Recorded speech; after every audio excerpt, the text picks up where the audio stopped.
miles away, oceans apart, never in my sight, but always in my heart. The love is always there, it will never die, only growing stronger. A tear rolls down my eye. I'm thinking of the time when the day will come, standing there before you, accept this heart of mine, standing in it on. When you do a deep dive is when things get very, very awkward and difficult. These are very, very difficult issues. And the most advanced of our scholars, they're not quite fully certain how to solve all of the unanswered questions in there. Traditional understandings of ahruf al-qira'at cannot answer some of these pressing questions that are now being poked. In a Muslim environment, we'll press a little bit and then we'll say, okay, khalas, sami'na wa ata'na. And that's great, alhamdulillah. When you go to academia, they don't have that red line. And they're going to just, the famous story of the emperor with no clothes. They're going to just point out, no, that doesn't make any sense. Well, that's not true, and this and that. And they'll bring issues, which I'm not going to mention explicitly, that you know are true because they're in your own books. They're not inventing anything new. The standard narrative does not answer some very pressing questions. By and large, our ulama in the Eastern world are not aware, by and large, of what's going on in the Western side of things. And there are 15 opinions about this. None of them fully answer all of the questions that are raised. Some of them answer more than others. What is happening in the last few years is not me anymore. It's the Western academics. These problems are now becoming mainstream. If I were to give you a blank mushaf, yeah, and tell you to write what is munazzal verbatim from Allah into that mushaf with no human interference, would you write something which corresponds? It's not an easy answer. It's not an easy yes or no. And I don't think it is wise to bring it up in public because it should not be said in public. I don't even want to be explicit. It should never be brought up in public. This is not something you discuss amongst the masses, ya akhi. It's not wise. Leave it at that, ya akhi. Now, Dr. Qadhi didn't say anything that critics of perfect Quran preservation didn't already know, but the interview caused a massive backlash because a popular Muslim scholar was finally admitting that there are holes in the narrative. And it's very clear to you and to every single very advanced student and specialist that the standard narrative has holes in it. That's what I'm going to say. This is not a joke. This is not a joke, brothers and sisters. The impact on Islamic dawah, which is the Islamic version of evangelism, has been catastrophic. You know, ever since that podcast, subhanAllah, those of us who are involved in da'wah, like myself specifically, I'll talk from my own experience, the amount of comments I get from Christians, from people who are against Islam and they want to sow seeds of doubts in the minds of Muslims, over and over and over again, they use speech in quotes from Yasir Qadhi from Muhammad Hijab's podcast to try and do that. It's like every single day. What's creepier than James White's obsession with Bart Ehrman and young Muslim college kids? David Wood's obsession with Yasir Qadhi's comments. Now, David Wood has been obsessing over this whole Muhammad Hijab and Yasir Qadhi interview that was done a few months ago. I think it was done in April or May or whatever. But anyways, according to Sajid and David Wood, like you saw in the clip, his entire video, according to Sajid and David Wood, they say now Sajid is a white convert to Islam.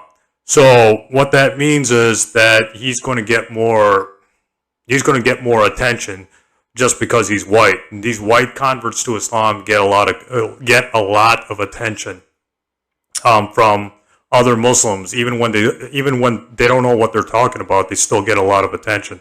But anyways, according to Sajid and David Wood, they say that Yasir Qadhi's ridiculous claims about the preservation of the Quran in that podcast interview where Qadhi says the standard narrative has holes in it. Has been damaging dawah and Quran preservation claims. So according to Wood, Qadhi has a shocking admission about the Quran. Now, my question is, did massive people apostate from or leave Islam because of Yasir Qadhi's comments about the preservation of the Quran? It doesn't look like it. It does seem like some Muslims are bothered by Qadhi's statements, but it doesn't seem like people left Islam or apostated from Islam just because of Qadhi's statements. Qadhi or Sajid's comments about that podcast interview about Qadhi saying the standard narrative has holes in it. It doesn't mean anything. Just because Yasir Qadhi says something, it doesn't mean it's true. The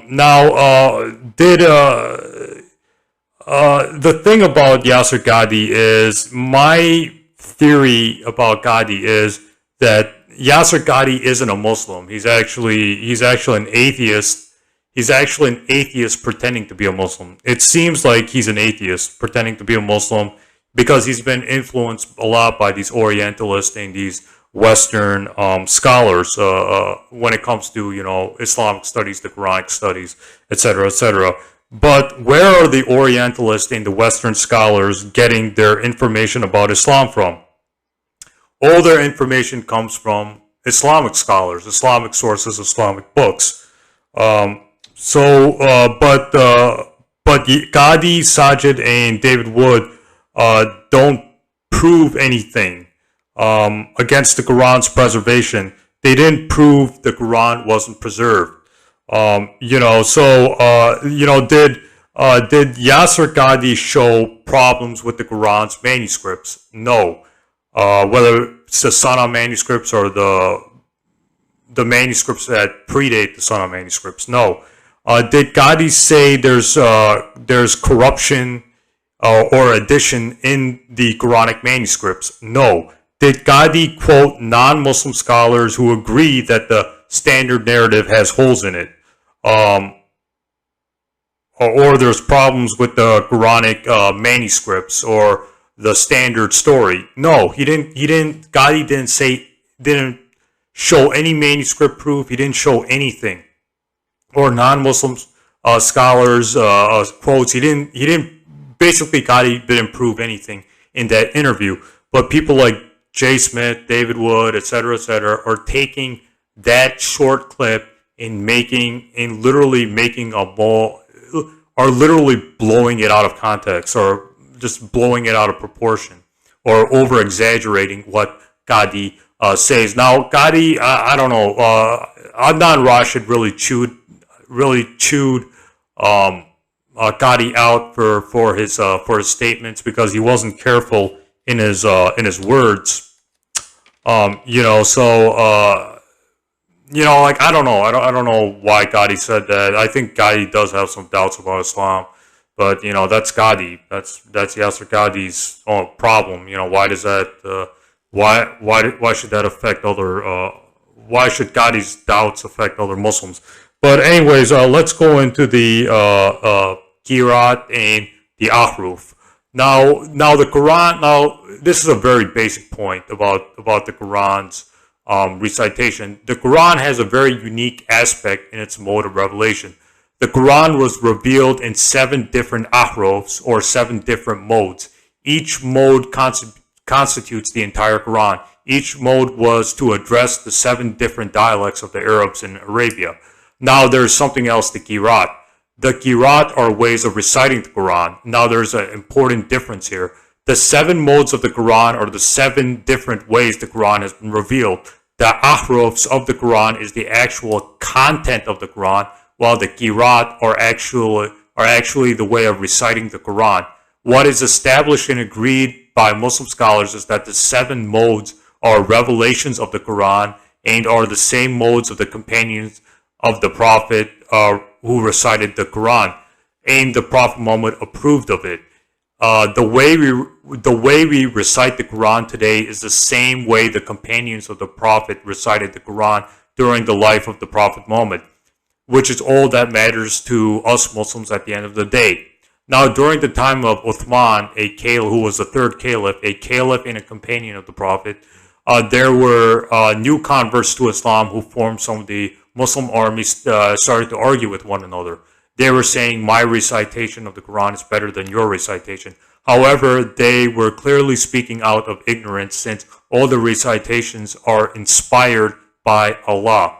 That means all the ahruf and the qirat go back to the Prophet Muhammad, in turn go back to the angel Gabriel, in turn go back to God or Allah, who revealed all of the Quran.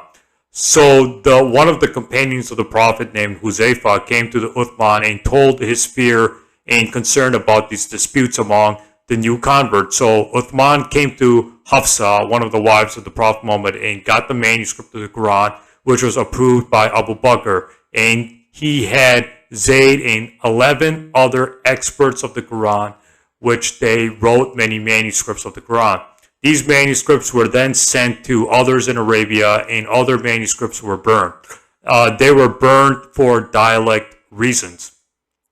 Uthman burned the manuscripts, and this authoritative Quran was preserved, the same Quran that was approved by one of the disciples of Muhammad, which was Uthman, which in turn was which was the same Quran recited by Prophet Muhammad, which was the same Quran delivered by the angel Gabriel, which was the same Quran delivered by Allah. So today we have the original manuscript of the Quran. Every single Muslim agreed with the Uthman manuscript. Even Ibn Masud later on agreed with Uthman. Ali even said that the Quran manuscript was the same as the Quran recited by the Prophet's companions. Uthman had several enemies during his life, during his caliph. Not a single one of his enemies accused him of tampering with the Quranic text. As for Ibn Masud agreeing with Uthman, there's many different. For example, we read in Ibn Hazm Fasil Malal Niyal, Volume 2, page 212. He says that Ibn Masud, the statement that Ibn Masud's manuscript is different from ours is invalid, a lie, and a slander. And then we see that hang on. There's basically, Ibn Masud later on agreed and approved of Uthman's Quran, found in the Islamic literature, like Ibn Askar and Tariq Dismal agreed with this, and Ibn Askar, Tariq Dismal, volume 33, page 144. Imam al-Bakani also said that, and one of the strongest statements that Ibn Masud later on agreed with Uthman is Ibn Masud's reading was transmitted to us through 3 different chains in readings. All of these 3 readings agree with the Uthmanic manuscript. So basically, Ibn Masud later on agreed with Uthman. As for Quranic manuscripts, etc., well, I made a video a few months back, I think 2 months back, showing that we have early manuscripts, which match today's Quranic text. We have manuscripts that predate the Sana manuscripts. So we have very early Quranic manuscripts. Even non-Muslim scholars who have PhDs in Islamic studies from Western universities like Fred Donner, etc., agree that the Quran we have is the same Quran that was recited by the Prophet Muhammad. Now, they don't think that the Quran is divinely inspired, so they say, but they don't agree that that Allah sent the Quran down by Angel Gabriel, or the Quran is supernaturally inspired by a divine being, because they're either atheist or whatever. They have anti-supernatural bias beliefs, but they say that the Quran we have is the same Quran that was recited by the Prophet Muhammad 1400 years ago. So even non-Muslim scholars agree with this. So Yasir Qadhi saying something different is it doesn't mean anything. It just means Yasir Qadhi has doubts about his faith. That's all it means. He didn't prove anything against the Quran's preservation.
Many early Quranic manuscripts predate the Sana manuscripts. Let me walk you through these. The first we have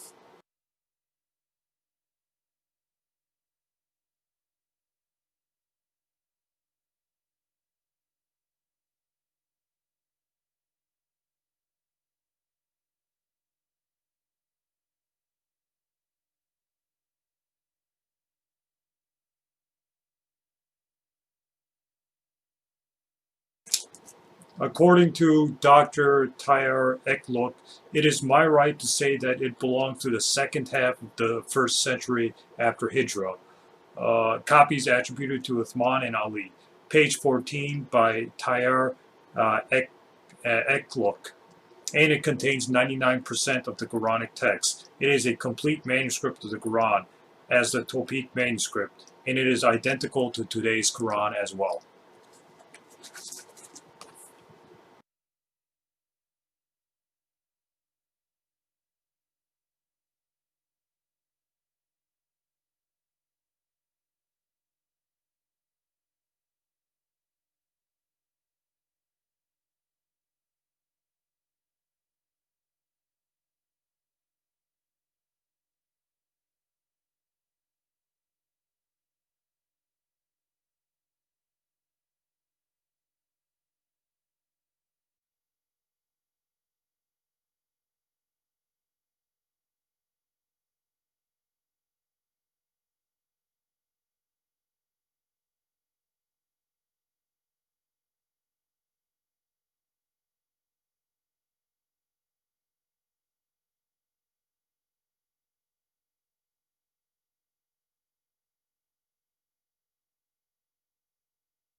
تذكر يوما كنت تعانق دمعة الفكر تناجي الله في صبر وترجو رحمة تسري فعاش القلب إخلاصا وصرت تحوم كالطير تحلق في ثقافات